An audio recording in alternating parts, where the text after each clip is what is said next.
Salam, hər vaxtınız xeyir əziz şagirdlər. Mən Sonu Məmmədova, Azərbaycan dili müəllimi və bildiyiniz kimi bugün 9-ların imtahanı oldu. 9-cu siniflərin birinci zona imtahanı oldu və istəyirəm sizin bir yerdə elə suallara baxaq. Bu şagirdimin deməli kitabçasıdır. Həm də yoxlamış olarıq. Deməli, həmcis mübtədalı cümləni müəyyənləşdirin. Birinci sualda bizdən həmcis mübtədanı soruşur. Zəngin vurulduğunu və müəllimin gəldiyini indi bildi. Burada deməli düz olanları mən üstünə təzən işarələməyəcəm, çox qara görünməsin deyə. Amma bəli, nə etdi bildi, kim o, nə zaman bildi, indi bildi, düz eləyib. Daha sonra nəyi bildi, zəngin vurulduğunu, bu bir tamamlıq. Nəyi bildi, müəllimin gəldiyini, bu da ikinci tamamlıq. Burada həmcins tamamlıqlar işlənib, bizə mübtəda lazım idi, bu getdi. Daşlı kəsəkli səhrada böyük şəhər salınmışdı. Nə etmişdi, salınmışdı, nə şəhər, necə şəhər, böyük şəhər, harada, səhrada.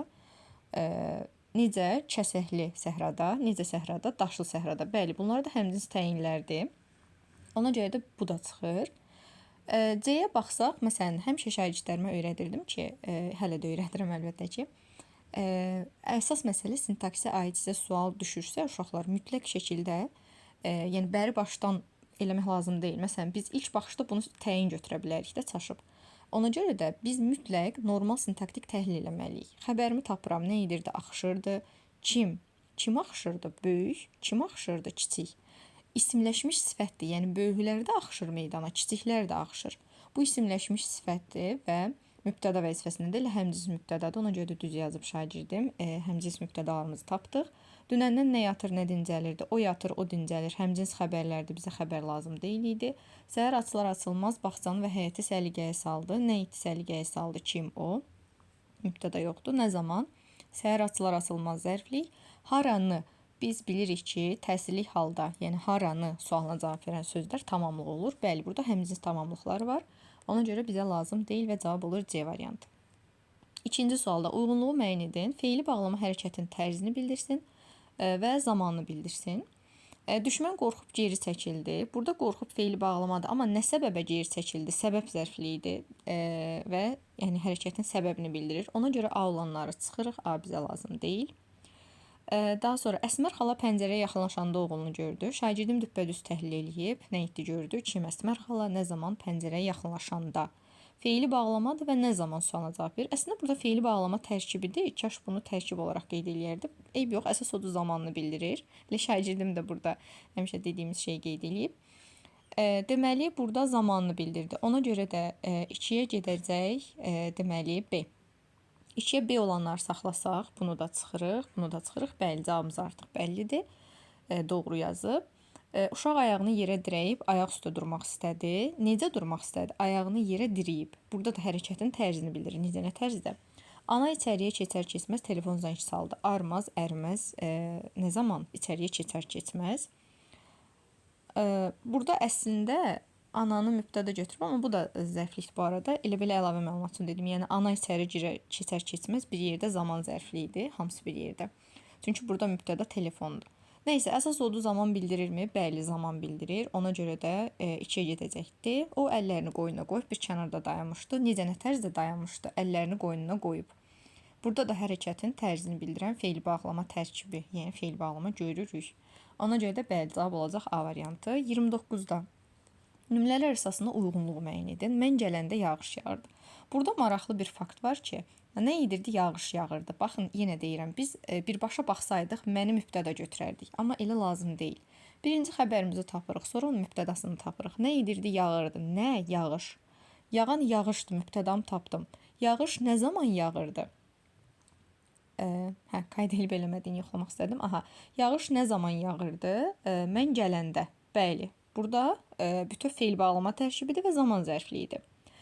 O birisində deyir ki, mən gələndə mağazadan kitab aldım. Nə etdim? Aldım. Kim? Mən. Afərin Aytaç, çox doğru təhlil eləmisən. Deməli, nə etdim? Aldım. Kim? Mən. Nəyi aldım? Kitabı. Tamamlıqdır. Haradan? Mağazadan. Nə zaman? Gələndə. Burada artıq mübtədam, xəbərin mübtədası budur. Biz bunu ayırıb mübtəda götürürük. İndi baxaq.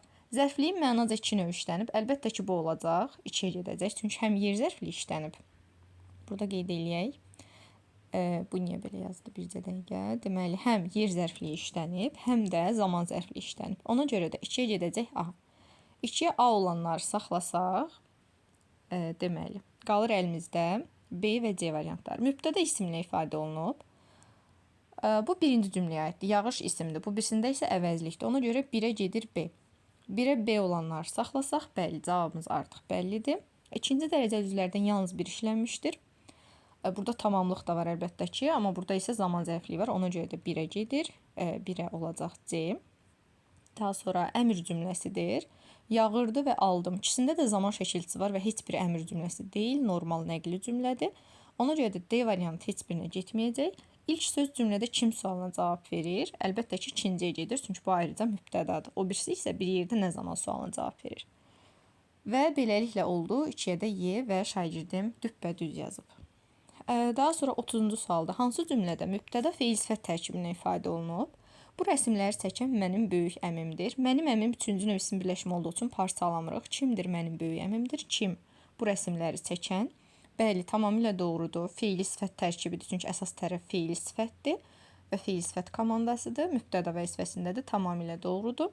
Gələnləri qarşılamaq, onları yerbəyer etmək uzun çəkdi. Nə etdi, çəkdi? Nə? Gələnləri qarşılamaq və onları yerbəyer etmək. Bunlar məstər tərkibləridir. Ona görə çıxırıq. Bu söz söhbəti yayanları sədr cəzalandırmışdı. Bəli, burada nə etmişdi, cəzalandırmışdı? Kim sədr? Kimi cəzalandırmışdı? Bu söz söhbəti yayanları. Bu feil sifət tərkibidir, amma tamamlıq vəzifəsindədir. Daha sonra danışılır bu məsələdə ancaq Cavad günahkar bilirdi. Bəli, burada feil sifət tərkibi deyil, çox önəmli bir nüans. Çünki burada sadəcə feil sifətdir. Yenə şagirdimə bir afərin, çünki burada da qeyd edilib ki, bu tərkib deyil. Yaylağa qalxanda budar cığırlardan keçib gedirlər. Burada ümumiyyətlə feil bağlama var, amma feil sifət yoxdur deyə çıxırıq. 31-ci sualda çox rahat sualdır. Uşaqlar, ümumiyyətlə hələ ki məncə çox rahatdır. Ümumiyyətlə şagirdlərim də hər biri imtahanın çox rahat keçdiyini deyir. İndi yenə də mətnlərə də baxarıq. Bir balaca boy var, dam dolusu toy var. Bəli, yəni boy balacadır, amma hünərlərinə bax da, yəni bunu bu situasiyada işlədirik. Yəni ammanı qarşılaşdırma əlaqəli olduğu üçün burada ammanı götürəcəyik. Tamamilə doğrudur. Yəni A variantıdır. Hansı cümlədə adi, azaltma, çoxaltma dərəcəli sifətlər var? Sərt sıldırımlı qayalar vahiməli görünürdü. Burada sifətlərimizi tapsaq, bu ikisidir, amma ikisi də adi dərəcədədir. Mağazadan açıq göy rəng pambıq parça aldım. Burada təkcə açıq göy var. Azaltma dərəcəsi, başqa bir şey yoxdur. Ağ, sarımtıl və tünd qırmızı çiçəklər göz oxşayırdı. Bəli, ağ adi dərəcədir, sarımtıl, ımtıl azaltmadır, morfoloji yolla yaranıb. Tünd qırmızı isə sintaktik yolla yaranan çoxaltma dərəcəsidir. Tamamilə doğrudur və cavab C variantıdır. Qablar tərtəmiz ağ süfrəyə düzülmüşdü. Burada da tərtəmiz çoxaltma var, ağ adi var daha doğrusu. Amma azaltma yoxdur. Bunu da çıxırıq möhkəm adi dərəcə, qaramtıl azaltma dərəcəsi, amma çoxaltmanı görmürük və cavab olur C. Hansı sözü nöqtələrin yerinə q yazılmalıdır? Çox asan imiş həqiqətən də. Dağlarda əlbəttə ki q-dır. Buruğun özündən sonra sait gəldiyi üçün q-ya keçib q-ğı əvəzlənməsi var. Ona görə də əlbəttə ki, bu da doğrudur. Yarpağı yenə saitlə başlayıb, qonağa yenə saitlə başlayan şəkilçi olduğu üçün ğıya keçib. Əlbəttə ki, qışlaqda olacaq. Çünki samitlə başlanan şəkilçi artırılıb. Və cavab olur D. Daha sonra 34-də qeyri-müəyyən şəxsi cümləni müəyyən edin. Elə dünən, inanırsınız, əgər o videonu izləmişsinizsə, dünənki 21 aprel izahımda qeyri-müəyyən şəxsi cümləyə aid sual var idi və onu yadımıza salmışdıq. Ümid edirəm onun da xeyri olub və o videonu izləyənlər düz yazıb. Deməli, Rüstəmin ona acığı tutmuşdu. Bəli, bu şəxsi cümlədir, çünki o qədər bu suallardan işləmişik biz. Deməli, şagirdlərin hamısı su kimi bilir məncə bunu. Bunu səhv yazandan çox pis dalaşacağıq, saçını dağıdacam. Deməli, acığı tutmaq frazeoloji birləşmədir, amma acıq da Rüstəmə aiddir. Məcbur parçalaya bilmərik. Nə etmişdi? Rüstəmin ona acığı tutmuşdu. Ona görə bunun şəxsini tapmaq olmur və bu şəxsiz cümlədir. Deyəsən, tip məntəqəsində işləyir. Nə edir? İşləyir. Kim? O. Bu müəyyən şəxsdir. Qeyri-müəyyən olması üçün onlara aid olmalıdır və onlar cümlədə olmamalıdır. Yazılmayan kitabı vərəqləməzlər. Bu atalar sözüdür. Bu hamiyə aiddir. Ümumi şəxslidir. Doğru. Yəni, bu da deyil. Qızıl qayadan ötəndə günorta idi. Biz demişdik ki, günortadır, gecdir, tezdir, səhərdir, axşamdır tipli sözlər. Əlbəttə ki, şəxsiz cümlələrdir. Ona görə də bunu da çıxırıq. Onu nahaq yerə gözdən salıblar. Bəli, nə ediblər? Gözdən salıblar. Kim? Onlar. O burada yoxdur. Mübtəda yoxdur və atalar sözü falan da deyil. Qeyri-müəyyən şəxs cümlədir. Cavab Y variantıdır. Düzəltmə sözlər. Dilək bəli düzəltmədir, amma Aytacım kökünü bir dənə səhv göstərib. Bunu yadınızda uşaqlar dil, diləmək, dilək. İki leksik şəkilçisidir. Dilimizlə diləyirik çünki. Bir də bu tipli bir söz də var idi yadınızdasa topulda. Əl, ələmək, ələk. Deməli, dilək amma düzəltmədir, bəli, doğrudur. Kələk kökdür, oyaq kökdür. Dayamaq, dayaq, bəli, leksik şəkilçisidir, düzəltmədir. Qovaq kökdür, bəzəmək, bəzək, bəli, düzəltmədir. Və 1, 4, 6 düzdür. Daha sonra bağlayıcı və ədat işlənmiş sıranı müəyyən edin. Deməli, məgər sual ədatıdır, məhz ədatdır. Burada bağlayıcı yoxdur. Bəs ədat, daha ədat. Gah bağlayıcı, ötürü ümumiyyətlə qoşma. Elə düz qeyd edib Aytac. Nə də bağlayıcı, əlbəttə modal sözdür. Bu da doğru deyil, əlbəttə ki. O cümlədən və kaş. Kaş arzu ədatıdır, kaş, gərək, barı. O cümlədən isə bunu çaşdırmaq üçün biraz axırlarından salıblar. Amma əslində bilməlisiniz ki, hətta o cümlədən, həmçinin, həm də, da, də bunlar iştirak bağlayıcısıdır və tabiçilik bağlayıcısıdır. Ona görə də bağlayıcı və ədatımızı tapdıq. Cavab D variantıdır. İndi isə mətnləri oxuyub onun da izahına gələcəyik.